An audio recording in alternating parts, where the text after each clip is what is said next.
Good morning from Skyler Thomas and Jack Gescheit. Have a loaded show for you today.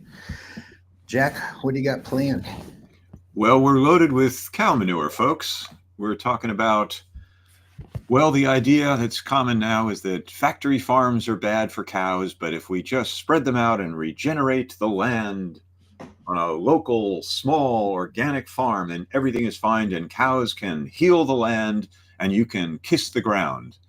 More like you can kiss my arse. So there's a movie called Kiss the Ground, and another one came out, Common Ground. Woody Harrelson, the sometimes vegan environmental activist of a sort, narrates it, so it's got to be good. And we're going to get into all that nonsense. Unlike usual, I've usually seen these things. I have not actually watched Kiss the Ground yet. So this will be kind of interesting for me. And we also have a New York Times article. We have a Mike the Vegan uh, short video. Lots of information. We're going to jump around. We're just going to have a discussion. I got to tell you, Jack, there's so much. It's like low hanging fruit, easy pickings with this regenerative greenwashing bullshit. Like the lies are so obvious and blatant. I don't know who I'm more angry at, the people telling the lies or the people believing the lies. Well, yeah, there you go. I mean, again, I always set this stuff up with the fact that I was into my 50s before I, learned the truth about the harm that so many cows being raised for so many humans eating so much of the cow and drinking so much of the cow's milk actually creates a problem. The world changed. I was talking yesterday with an activist who was complaining about there's a group in Marin County here called the Marin Conservation League. Doesn't that Oh, sound God. great? Oh, Right. Oh God. But like they're Marin and they're conservation and they're a league. It's all great. And then you learn, they were the old in the 1950s and 60s. They did good work. They were the anti-development crowd that said, let's keep the farms that are here in Marin County and not have developers come in, which is great.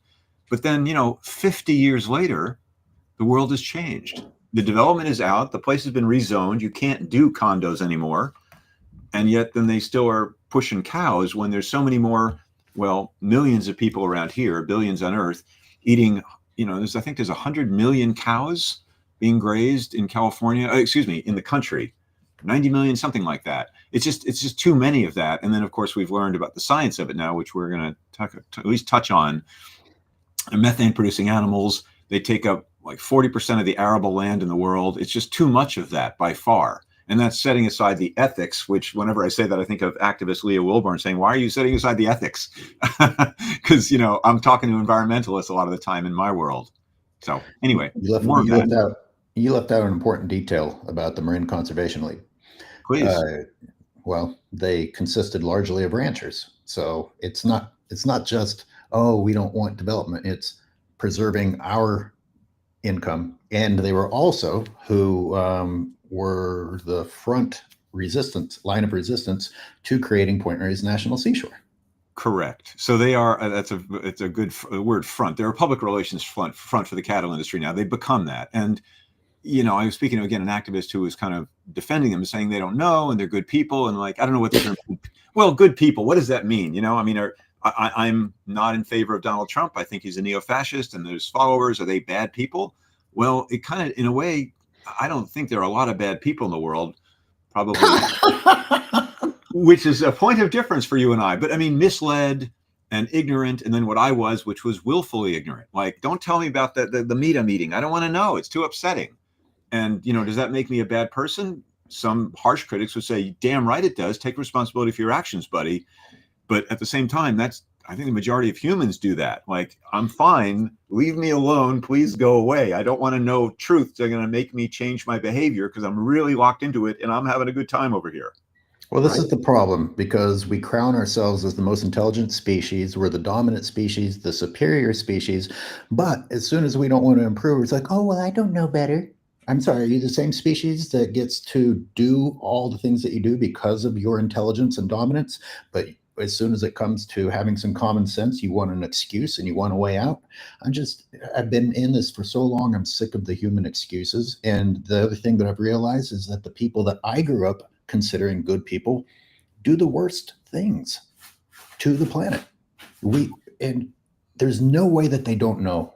That's the real problem. There's no way at this point they don't know the harm that they're causing, and they're choosing not to change. See, this is where you and I have this interesting mix of personalities. You can be harder on people and be more judgmental, but then I can too. Because for me, and where you and I really align is when we see the beautiful animals, the few wild animals left in the world, and we both. Speaking of wild animals, there's Wolf Bear, our third co-host.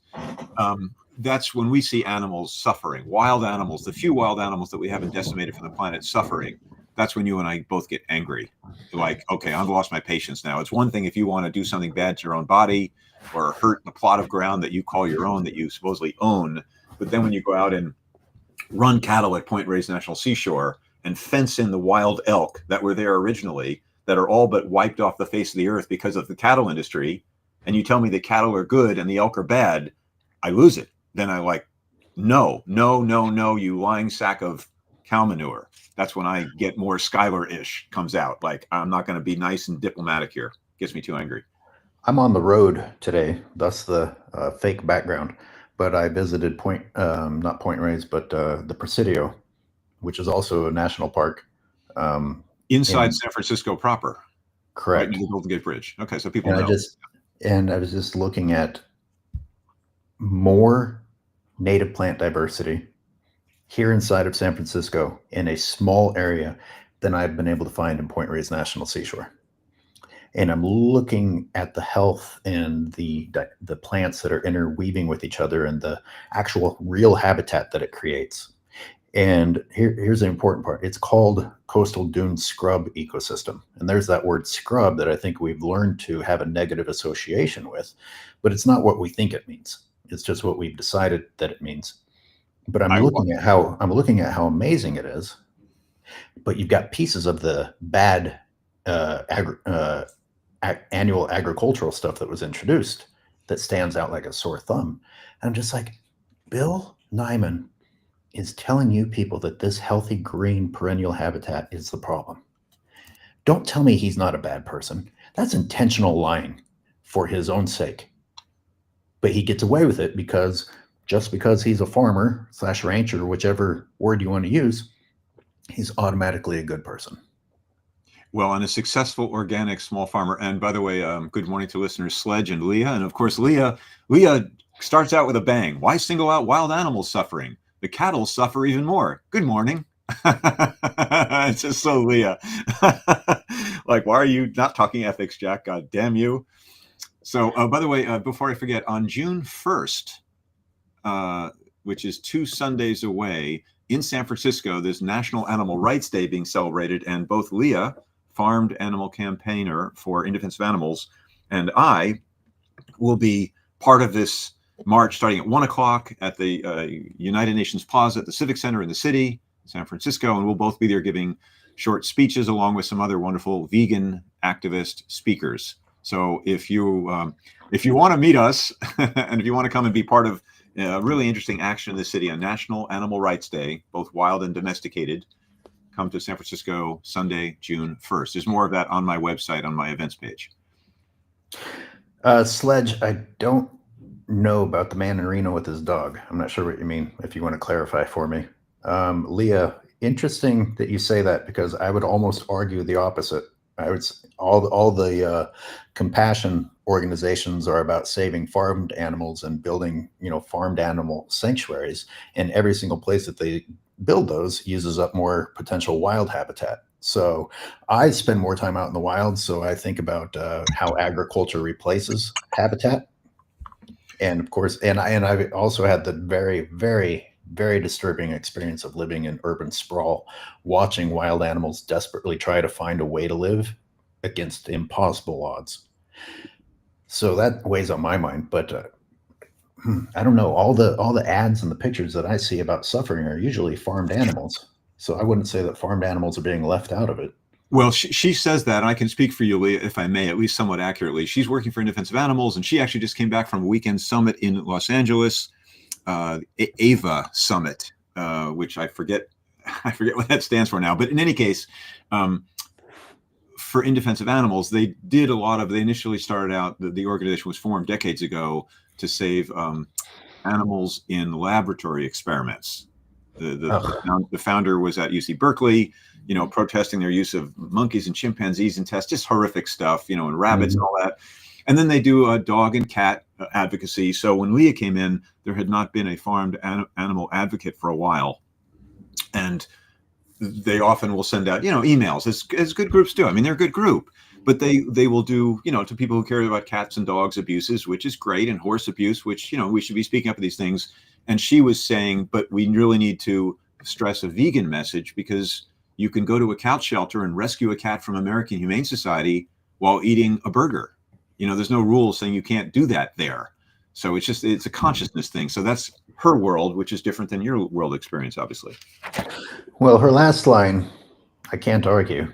I think we've all called ourselves animal lovers and environmentalists while consuming the planet in one, you weren't just consuming tortured animals, you were also consuming the planet.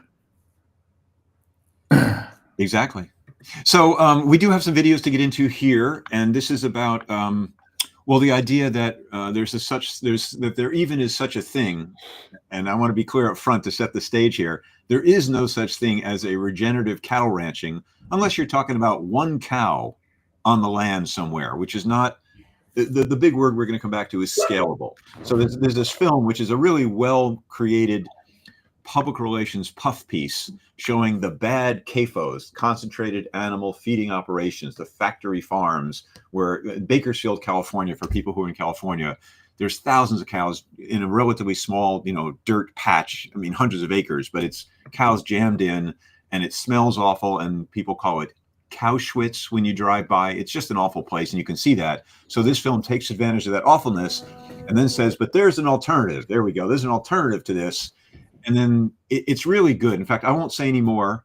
We'll run the clip, as they say in the biz here, and you'll see how it's like, well, this makes sense. What's wrong with this? And then we'll get into what's incredibly wrong with it. But I do want to say that up front. Otherwise, we're just repeating the lies, amplifying them.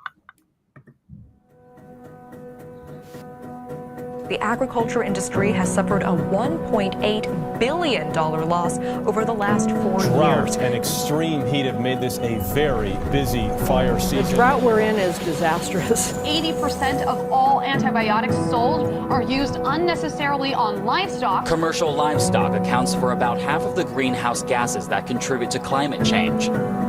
We haven't been this dry in decades.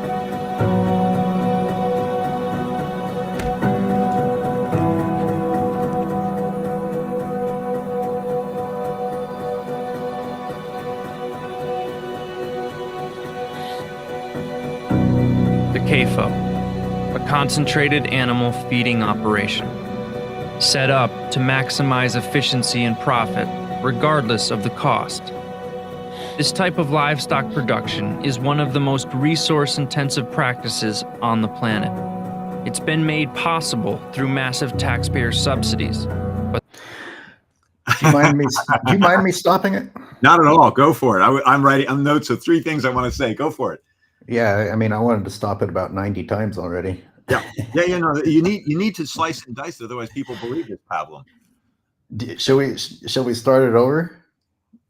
Because there was a lot in there. I don't think there's a problem with us playing it again. Is everybody watching, trying to digest everything that you heard also? What do you think, Leah? Should we play it again, or just go at what we just saw, what with a freeze frame on the screen? There's 2 ways to do this. I'm going to go back at least a few seconds. Sure. Well, we can do it. I mean, I had 3 comments, so we'll just dig into this thing. All right, I'll go back to the beginning. The agriculture industry has suffered a $1.8 billion loss over the last 4 years. Drought and extreme heat have made this a very... So I'm wondering if people understand that the people who are complaining about the drought hurting their industries caused the drought, or if we're relieving them of that responsibility. Exactly.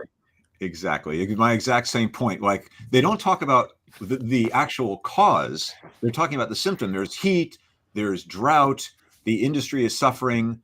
They don't say why. Wouldn't that be a good thing to know? Why? And of course, the answer is because of the industry in large part. Fossil fuels, to be sure, but also the cattle industry. That's what's causing, accelerating, exacerbating, major contributor, driver, as they say, of the climate crisis. I'm sure a lot of people are like, oh my God, that's crazy. How dare you say that agriculture is causing these things? But it is, period. How dare you blame farmers for this? I hope our go ahead. Well, if anyone's thinking that, what if we just flip it around and say, how is it not?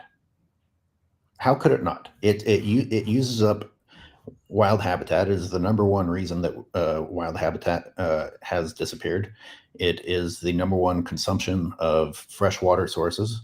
It is the source of dead spots in the ocean where all the antibiotics flow out to the sea. When you get rid of forests and put in resource intensive industries and replace that, I mean, all of these things have to have symptoms. Why would those symptoms not include drought and heat changes? And to answer your question, you get into the whole topic of denialism. I had a conservative friend, smart guy, actually made me kind of politically lefty when we were in college. But anyway, in the 1990s, we had this discussion, and it wasn't about animal ag. It was just about, we're pumping all these pollutants into the air, carbon emissions from fossil fuels. And I guess it was around the time of Al Gore. And he was like, oh, this is silly. It's just a hoax. And he just dismissed it. And I realized at that point, he's also a religious guy. So that kind of made sense. It's a wiring where you just believe what you believe, and it's impervious to any kind of discourse or science. And there's a lot of that going on these days as well. So I guess if our audience doesn't believe that there's actually a climate crisis caused by us humans and our activities, fossil fuels and the methane emissions from the cattle industry, that's a whole nother show, obviously. Very busy fire season. The drought we're in is disastrous. 80% of all antibiotics sold are used unnecessarily on livestock. No, they threw in the word unnecessary, and why do people think that they're using all those antibiotics on livestock in the first place? And this is weird because I don't want to argue as though I'm defending the use of it, right? But the reason that those antibiotics are being used in the first place is because of the shockingly unhealthy conditions and everything that has to be done to keep these animals functioning long enough to be slaughtered. So I don't. What do you think she means by unnecessary?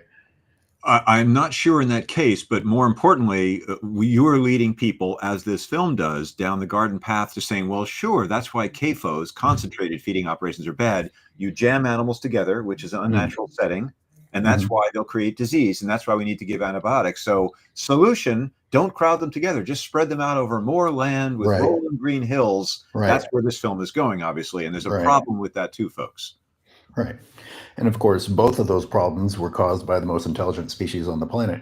The people that created, those livestock, these things. All right, yeah, go for it. Commercial livestock accounts for about half of the greenhouse gases that contribute to climate change. Wow. I actually didn't hear that the first time. Yeah, and it's another. They said it, and yet. And this is, see, here's the thing. The same people that embraced this film actually deny that that's true and still want to blame it all on vehicle emissions. So really, honestly, I'm kind of humbled, or I guess embarrassed to say, they just said half of the greenhouse. Would you play that again? I swear to God, the half of the greenhouse gases, 50% of the greenhouse gases are caused by the livestock industry. And we're going to solve that magically by doing what exactly? By removing cows? No, we're going to put the cows somewhere else. On livestock. Commercial livestock accounts for about half of the greenhouse gases that contribute to climate change. Oh my God! But folks, now I'm going to make a leap, and this is Nicolette Nyman of Nyman Ranch, married to Bill. Her great, brilliant Johnny Cochran quality catchline is, well, it's not the cow, it's the how. Meaning it's not the fact that there is a cow is the problem, which I would disagree with. I don't want to repeat her lie without that.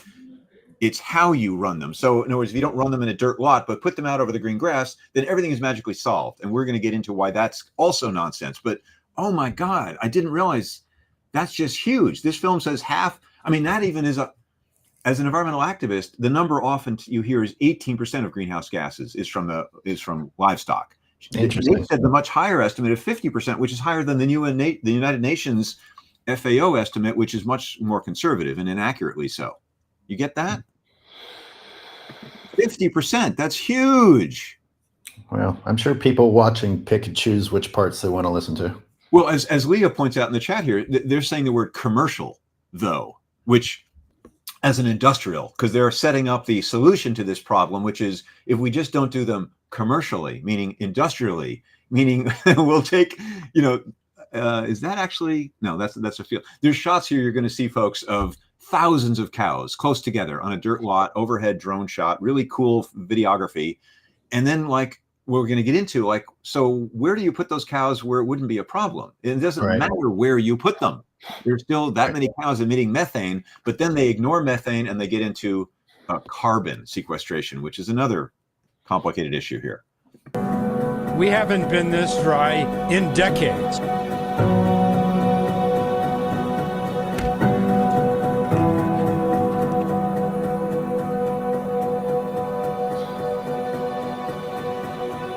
Great shot. Nice drone work. Let it rise up a little bit higher, Skyler. I mean, it's really a good shot. Don't make me appreciate. Yeah. And then it pulls back and it just shows you the scale of those lots and how terrible. I mean, that looks bad, obviously. So I grew up around this, which is an interesting statement because I'm around it now too. Just people don't realize it. But when I grew up in the Midwest, you would drive, I'd have to, we had small towns and I would drive for like 30 minutes to get to the next town. And this was what was on both sides of the road in every direction. What state again, Skyler? Kansas, southwest part of Kansas, a real shithole. But it's funny because I call it a shithole, but it was indeed an ecosystem before humans arrived. It was just a different one. Coyotes and Gila monsters and things like that survived there. But then, of course, according to humans, it would be otherwise useless land until you turned it into the wheat state, which caused the draining of the Arkansas River and other rivers in order to have, water all of these crops and then create all of these feedlots. And then we've done this to California too. Like California compared to Kansas is indeed a Garden of Eden and a biodiversity hotspot. And the only thing that the most intelligent species could think of to do, or at least once certain members of Homo sapiens arrived here, was to chop it down and once again turn it into feedlots. Yeah. So whether it's Kansas or California, this is what we've come up with. Yeah, and it's still the idea of we have to use the land. The land needs to be used by us or it has no value. And what do we do with it? We run cattle on it. And that's why the myth is so strong. I mean, that mythology, that romantic notion of the cowboy, on his horse out on the land with his small herd of cows. Like, how dare you say there's something wrong with that, Jack? I mean, you're anti-American, for heaven's sake. And it's just this fantasy of how things are. And then, of course, in reality, a lot of the small farmers are having a tough time economically because they're competing with this, what we're looking at on the screen, the giant CAFO, which is certainly more efficient. In fact, not only is it more efficient, folks, but teaser, shocker, it's actually a cleaner way to raise cows as far as the environment goes than taking this operation and spreading it over 10 times the amount of land so that you don't have bare dirt, but you have, monoculture golf courses, moonscapes, as Skyler calls them, like at Point Reyes. The Point Reyes is 18,000 acres of cow pasture for 5,000 cows. So that's nice, but it's just destroying, in a more subtle way, mowing down to grass instead of a wild habitat, 18,000 acres. You would think subtle, but there's parts of Point Reyes National Seashore that look pretty much like that. I mean, it's kind of astonishing how badly McClure and Kehoe have abused the land. So one last thing about land use. Back when I used to do Instagram, I was filming the hillside of California going by, and it's just full of fire fuel, all annual agricultural invasives. And what's amongst them? Cattle. Every single time, cattle. And somebody dismissively and arrogantly said, those are good people who found use for otherwise useless land. Yeah, and exactly. And it's just this human-centric thinking that unless we're doing something that we want to do with it, it's useless. It's a disconnect from every species on the planet, like everything out there. Like, I don't know how to make a film about this, but the fact that human beings don't even consider our impact on other animals, like it's different to say you considered it and then decided, yeah, fuck them. I'm saying it doesn't even enter our brains that we're affecting something else. Skyler, I mean, God, I wish I could give you, here's $100,000 from the Gates Foundation to make that film, because it's so necessary. I can't think of this film which would be, from your perspective as an activist, filmmaker, environmentalist, animal advocate, who's willing to look at the big picture from kind of a philosophical stance of humans must do things to the land. Why is that? Go with interviews, which you're really good at. Interview different people from different sectors. And it would be really a philosophy. Because right here, in fact, what we're doing on Skyjack, which I really like working with you on this stuff, we can get into the numbers and the specifics of why CAFOs versus so-called smaller farms are good and bad and all that and methane. But there's something bigger at play here, which I really like that we touch on in our show, which is this. Well, for me, it's the word I use or like to parse is management. Everything needs to be managed. We need to do something to the land to make it useful. And if we don't do anything to it, as you said, it's wasting the land. Where did that come from? Why did this? And of course, the California take on it, or the Marin County take on it, is it's the masculine of doing and creating and building and changing and often killing in order to control and help and heal all these bullshit words, the feminine, the planet Earth, Gaia, these interconnected living systems, which we, as I walk through, I'll stop on my tirade here, but walk through Tamales Bay State Park Forest with 20 young, environmental activists and biologists, and they were all clueless to the beauty around them, in my opinion, saying what needs to be done and how wrong the place is, and they're going to fix it with chainsaws, masticators, and herbicides. Just disconnected from the paradise on Earth that they were walking in. What's with that? Please make a film. You should watch the shorts that I put up this morning, because I showed how all the plants actually use each other and want the density. They want the density that these people are telling the world, oh, that's unhealthy. No, that's called evolving together and finding a way to coexist. I mean, they're coexisting. So, right. And that goes back to, totally. It's the reductionist theory. You walk into nature and you say, ooh, there's as they do at Tamales Bay Park, to be specific, the bishop pine trees are old and they're not healthy, which isn't true, but that's the claim. And here's the proof why it is and whatever. And we need to kill some of the other plants around those trees because they're competing with nutrients in the soil with those bishop pine. Like, where do you get that? We know better than nature. And the other one they say is the forest is overgrown. There's no such thing as an overgrown forest. No. Trees are supposed to get old. Right. And die. And then when they die, 70% of wildlife species make use of it. Exactly. There's no waste in a forest, but then there's we have to rake and clean up the forests that are overgrown because we have neglected them, because we're supposed to be tending them, because Native Americans, as I call it, red washing, white man still abusing the Native American, saying we need to do what the Native Americans did and tend the forest. And how do we tend it? Chainsaws, masticators, herbicides, just like the Native Americans did for thousands of years. Right. The CAFO, a concentrated animal feeding operation, set up to maximize efficiency and profit, regardless of the cost. So then how did they still suffer billions of dollars of loss when we, the taxpayers, were giving them billions of dollars? And they're doing this already, and they're still losing billions. This type of livestock production is one of the most resource-intensive practices on the planet. It's been made possible through massive taxpayer subsidies, but the true cost is enormous. Drought, desertification, carbon emissions, dead zones, disease. We know this. The CAFO is degenerative, meaning when we look at the big picture, it is continuously degrading the ecosystems. I have to stop. Oh, no, that's great. Thank you. I was hoping you would. Go for it. because I have some things to say too, but go. And feel, I mean, I had this just dreadful feeling knowing how they're setting this up, that, as you've already indicated, the solution is just different cow grazing. Right. So they won't say, and by the way, Marty, great comment here that Skyler knew to put up. Capitalism puts human centrism on steroids, accelerating the process. I mean, that's what we were just looking at. The CAFO is certainly, capitalist to be more efficient, make money.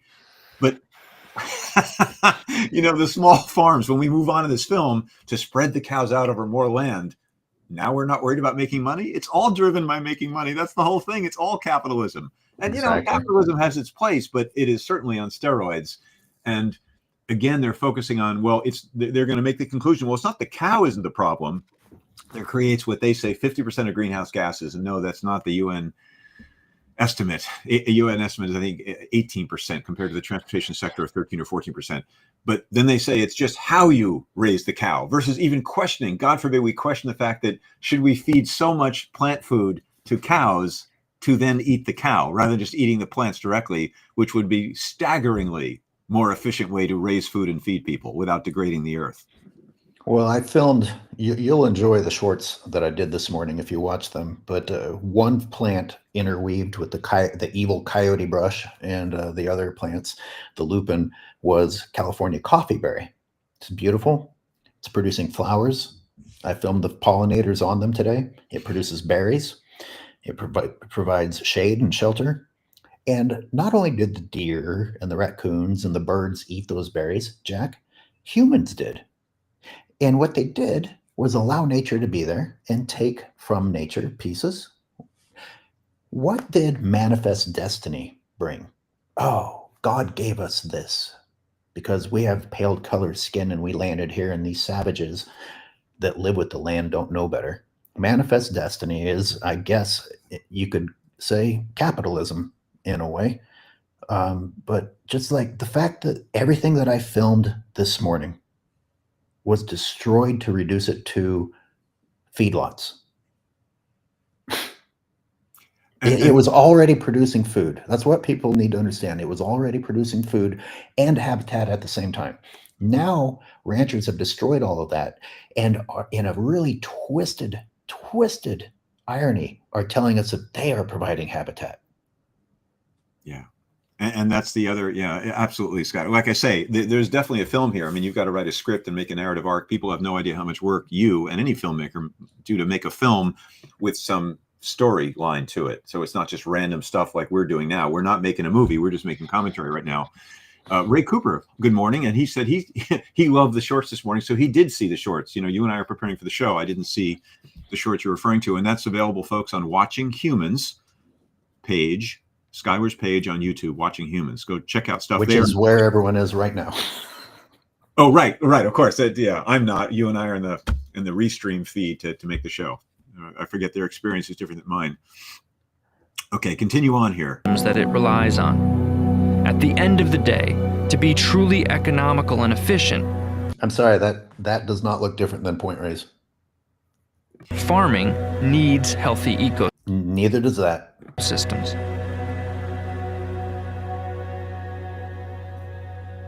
After seeing just how degenerative... Did you hear what he just said? Farming needs healthy ecosystems. Wow. Despite our business degrading ecosystems. But anyway, we're going to see the solution. This is going to be fun, kids. We're going to go on a ride.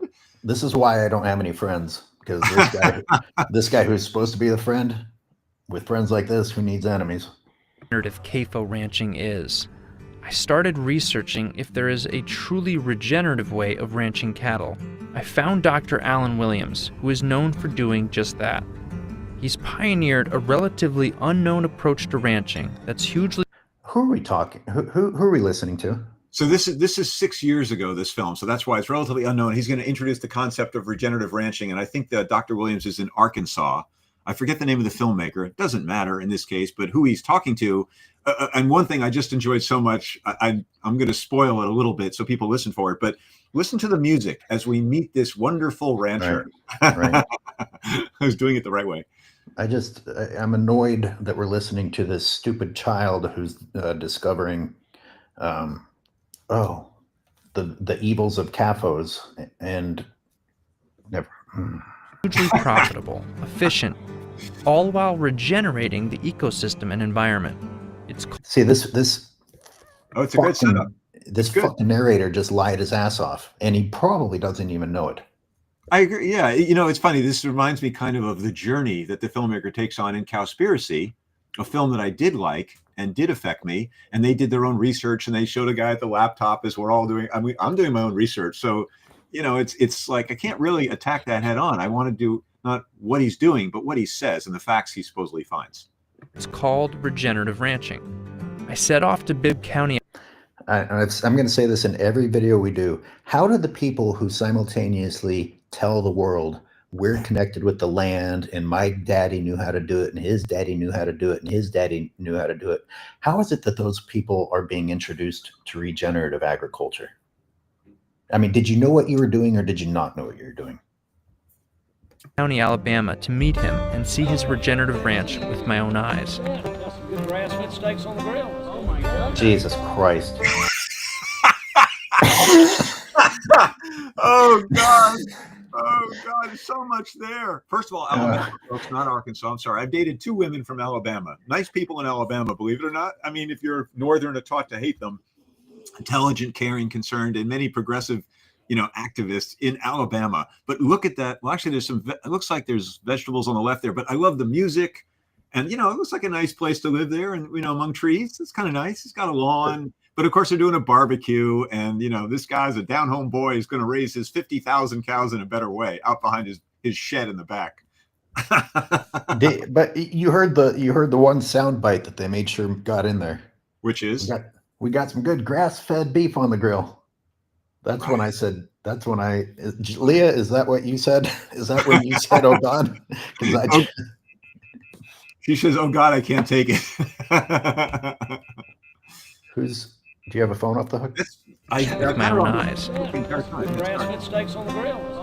Did you hear it that time? No, repeat it. I consider Alan to be the grass-fed guru Jesus Christ. of our generation right now.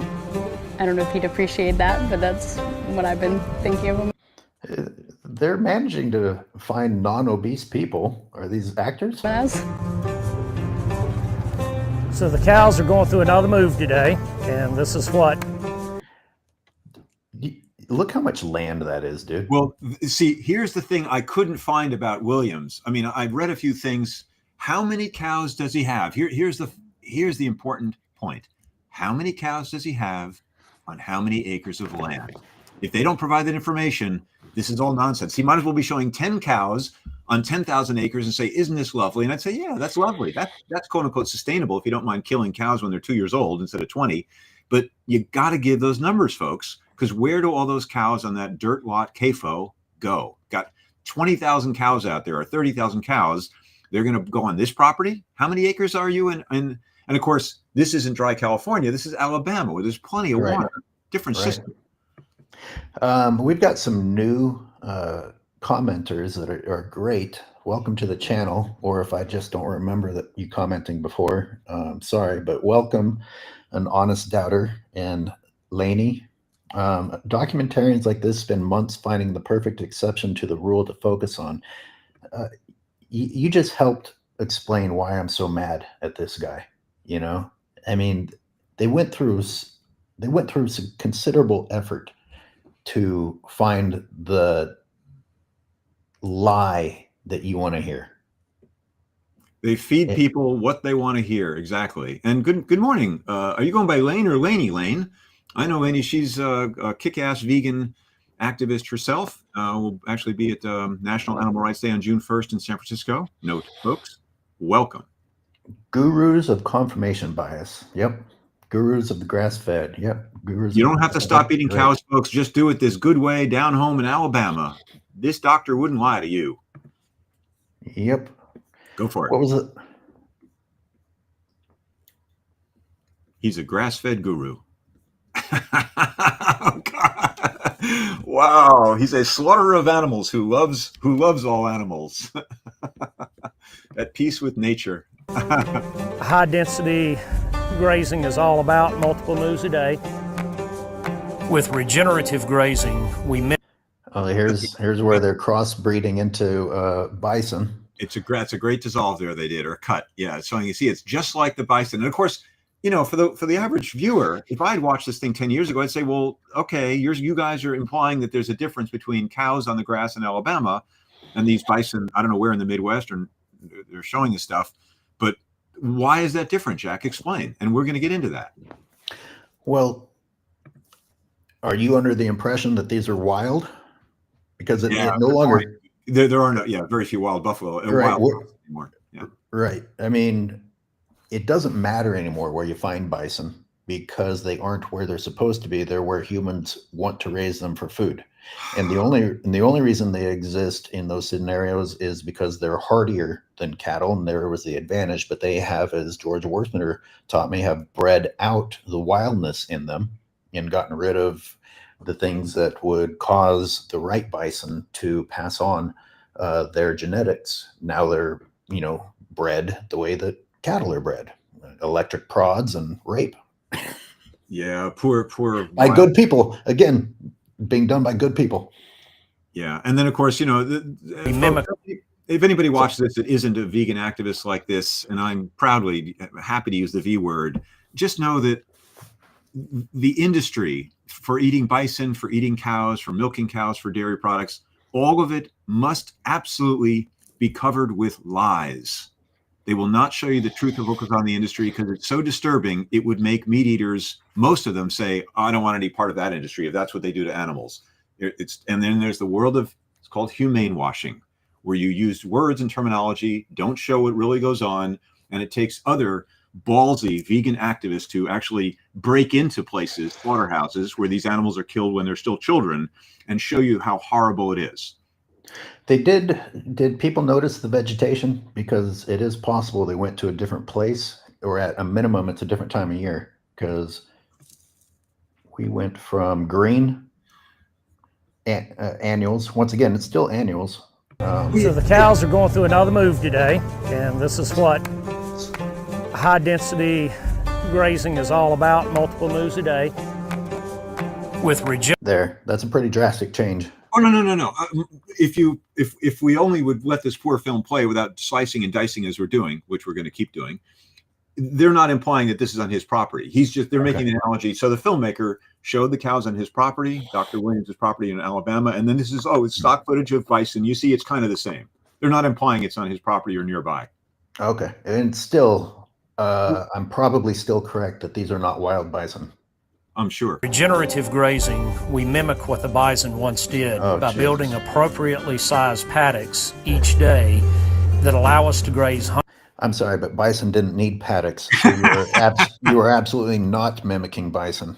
Exactly. In fact, he even says that he's going to go on to say here, the bison would eat in one spot and they might not come back to that spot a year later. You think this guy's rotating from this spot we're seeing on his Alabama farm? He's not going to let these cows come back here for a year? No effing way. It doesn't have enough land. There's hundreds of cattle across each paddock. Once the cattle have eaten some of the grass, trampled some, and fertilized the area, they are immediately moved to the next paddock and then the next. I'm sorry, it's blowing my mind that this is just rotational grazing. Yeah. And it's blowing my mind that this is somehow brilliant. Well, who the hell doesn't use rotational grazing unless you're in a CAFA? Well, to answer your question, which is a great topic to discuss here, it's also called holistic management, rotational grazing, and Point Reyes Seashore. Point Reyes Seashore, to answer your question.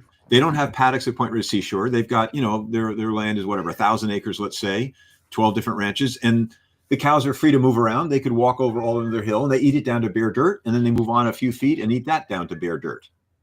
So, yeah, I mean, the organic small family farms of Marin, Sonoma County, they're not using paddocks that I've seen. I mean, there's a little bit of that. I shouldn't say that across the board, but it doesn't matter. It's still too many cows eating too much food in too small a spot.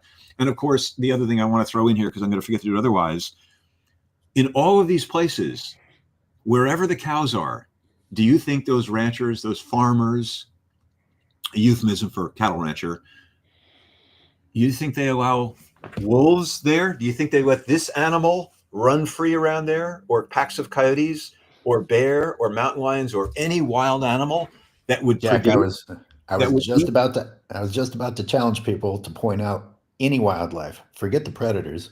Show me any wildlife there. Right. Just like I asked in the Hooves on the Ground film that was about wildlife habitat, and they couldn't show one species of wildlife. And again, these are the things like, they have this wonderful story with the wonderful, I don't know, is that a banjo, whatever music they're playing. and never do they talk about, oh yeah, well, we need to push the wildlife back. I mean, they'll say we have birds. We've got some birds. We haven't killed everything. But yeah, the shit that they can't keep out because they fly. But, like, I guess they'll skunks, bats, raccoons, badgers, deer, elk at Point Reyes. I mean, any of these animals are, there's a few of them left, I suppose, but compare that to in the distance there, beyond that guy's land in the forest, in the very top of the frame there, yeah. That's where the wild things roam still. Everything else is domesticated to death. You're looking about as many elk as we have in Point Reyes, and that one shot represented by the cattle there. This practice produces profound results. There's a butterfly. There's some wildlife. We got one. We have one monarch butterfly. Yay! They got me. There's a butterfly hanging on something that it was never meant to hang on. Meaning a piece of grass that brought in from feed to feed cattle from overseas, right? Because Exactly. It's all artificial. So what does do you know the deeper meaning of Honest Doubter's quote here? Is it rope to hang themselves? Or is that supposed to say rape? Oh, okay, rape. Right. Okay. It's funny. Honest Doubter is a social media person who knows you're not supposed to write the word RAPE. You use a symbol so you don't get edited or censored. But let's see. Elaine says, but Jack, when you're a banjo playing lion, you have to control the other predators. Fly sanctuaries. Oh boy, that's a good one. I like this Honest Doubter. Yes, a touch of the cynic, eh? Focus first and foremost on the soil. There they are working the land. I can't criticize them anymore. Look, people, they're outdoors working with their hands. Clearly, they should be trusted. In restoring that soil function and biology. Here he is. Don't do it. Don't do it. Don't fat shame. Don't do it, Skyler. I know you. Don't do it. It's not fair. Well, orangutans aren't fat, and they still have orangutan tits. Okay, you're going to be good cop. You're going to be bad cop. I'll be good cop. Like, don't pick on this guy for being a. Oh God! Once again, he's saying soil is doing what it's supposed to do, which in his mind means creating commodity crops that he makes money off of. That is not what the soil there was supposed to do. I mean, that might be mind-blowing to him and others like him, but that is not what that soil was there to do. Then everything else comes much easier. So the important thing that differentiates between dirt and soil is soil organic matter, right? Yes. And soil organic matter is actually 50% carbon, which means if we're regenerating and rebuilding soil, we're actually... So everyone look at that root depth right there, because that's accurate. That's as good as it gets. These are annuals, and they don't capture carbon for shit. And even if they did, because they're annuals, they release it as soon as they have people have heard about how when you chop down a forest, carbon is released. Not only have you removed something that captures carbon, but you also killed what was storing and holding the carbon. Now, compare what a tree with its root system and its size with a slender oat, a stalk of slender oat, whose root system is about like that, and I can pull up with one hand easily. Who are you fooling with this carbon storage bullshit? Well, what they're doing... Nothing to say on that one. Well, no. I was pausing. I'm trying not to... I just get so worked up and excited here. But they're comparing to what we saw in the beginning of the film, which is look at these terrible dirt paddocks where the animals don't move and the soil's beaten down to dirt. And now we have it better. You see the we don't let the animals beat it down to dirt. They stimulate growth and they poop, which is manure on the soil, which in small quantities, sure it is. And then it magically grows back and pulls carbon from the atmosphere, which are showing in this diagram, back into the soil. Well, yeah, it's called you're back to square one.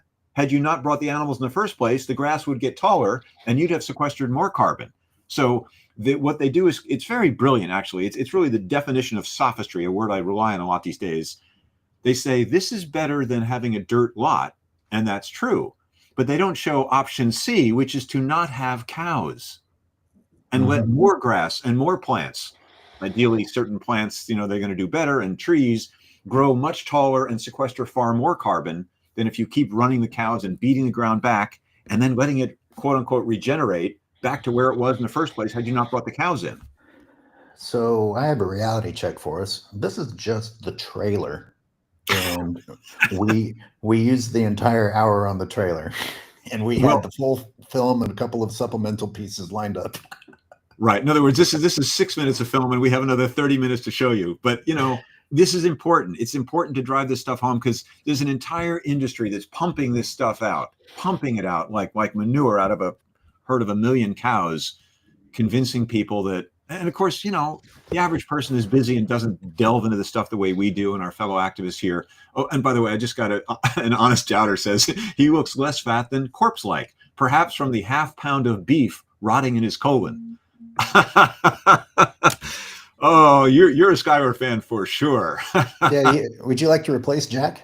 I'm looking for you can be the guest host and go at it, so I don't temper Skyler's viciousness with my love and appreciation for the hardworking corpulent farmer.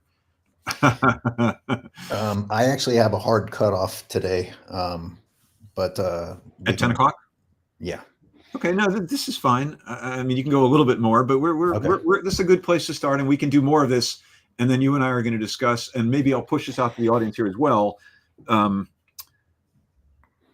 was another, oh gosh, it was a topic. I did make a note. It just kind of came up on the radar here for a potential show. And I'm going to ask, what would people like to see more of this film and what we're doing and just keep going at it? Or we can do other stuff and then come back to this topic. But there was an article in Bay Nature magazine, which I used to, like a lot of people think, is this wonderful nature magazine of just San Francisco Bay Area. And it talks about Point Reyes. And the article is called Point Reyes After the Cattle. When ranchers leave the land, what version of nature takes over? And for me, it's a fascinating article. I haven't shown yet to Skyler, folks, but he will be. Did you see it? I know what to expect from Bay Nature at this point. Yeah, no, I'm just, so it's worth going into, not just to rip them a brand new page, but also to explain it's back to the larger issue, which I think is so important because I just don't see shows doing it in the way we do it. It's talking about land must be used and controlled and managed and now stewarded. We have to care for and steward the land with power tools and industrial poisons. And that's when I say it that way, people say, well, that sounds ridiculous. But I swear to God, I see so much of it now we need to trim the overgrown forests. We need to tend to them. And Bay Nature is right on board with all that. They're anti-nature in every single topic they take on. At this point, stewardship basically means fighting back nature. Killing is I even do it more than that. I say it's all management and restoration and control. It's always killing. So we might look into, when we're doing these film breakdowns, having some special 2-hour long shows. And so folks, please, if you would, if you're listening, and thank you for listening, make comments in the chat there, because if we can get some conversation going there, it works the algorithm, as they say, and brings more people. And I'd love to know whether, 1 hour is kind of when I see a 2-hour video, I hesitate to get into it. To newbies, we do want to have more people watching the show and spread this information out. It's so important. I mean, and even part of me thinks we should be cutting like 10-minute segments of our show, Skyler, just as we should. Which is that's what other channels do. Right. It's another task to do. Maybe we'll do it on this show because there's some good 10-minute bits where we just break up when they do some BS here. Anyway, Watching Humans is Skyler's channel. You guys are all watching on. But as I push this video out, please make comments there. And I also have every podcast we do on my treespiritproject.com/podcasts page. And we're here every Tuesday, 9 o'clock. And I don't know if we're signing off quite yet. It's just a minute before the hour, but thanks for tuning in case we don't say more formally thank you and good night and good luck. There's one vote for long form. Wow. And let's be clear, we're going to do what we do. We're going to switch. And I mean, whenever the absurdity, occasional 2-hour shows would be great. Yeah. Wow. Thank you, Lane. Cool. And we might start doing multiple days a week when we're able to. But okay, talking about foolish things, using up the time, not foolish things, but I do appreciate all the new viewers and our long-term viewers. And I hope that you'll come back, and we hope to be able to bring you this content more often. Today I have to cut us off. I apologize, but Jack, thank you once again, and great selection of content you picked this morning. Thank you, Skyler. Thank you for hosting and doing all the back work. People have no idea what's involved. Like, oh, make that film. Go ahead. That'll take you a day or two, and a lot of work on this stuff. But we are both driven to do this because ultimately, under the anger is, love for the natural world and wanting to make the world a better place and not torture poor farm animals like cows that have a miserable life and an early miserable death. No exceptions.